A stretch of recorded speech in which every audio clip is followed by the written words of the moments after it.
Subscribe, turn on the notifications and like the video or I am gonna delete your Minecraft world. Okay, so the story took place back when I was in Florida in the early 90s. It does involve an act of vandalism that is connected to revenge. Hopefully it won't be removed and hopefully it will count as nuclear revenge.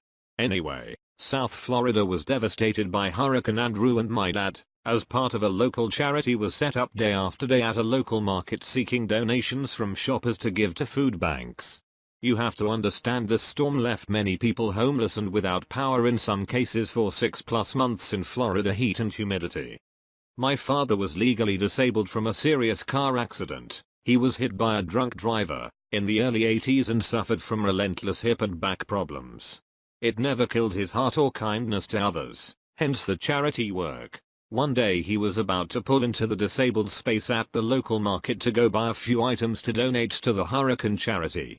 Right before he is about to pull in, this lady pulls into the space in this shiny red Porsche. My dad parks behind her and says, "Excuse me ma'am, I was about to pull in there," and also points to his disabled placard in the window.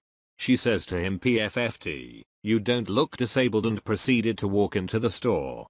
For anyone who has a relative who uses a disabled space, you know the frustration of this situation and the anger one feels. My dad, seemingly unfazed, waits until she goes into the store and then gets out and snips the valve stems on all 4 tires, flattening, but not destroying all of them. He then pulls into another space not far away and just waits. About 15 minutes later the lady comes out and is shrieking about her car being vandalized. My dad is far enough away so she can't see him, but he can hear everything. She calls the police. Big mistake.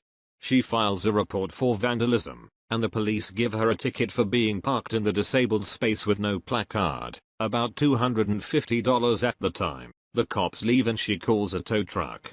As the car is being loaded onto the truck, my dad pulls up and says to her, "You don't look disabled, but your car sure is," and then drives off. My dad could be a nice guy and pure savage when he needed to be,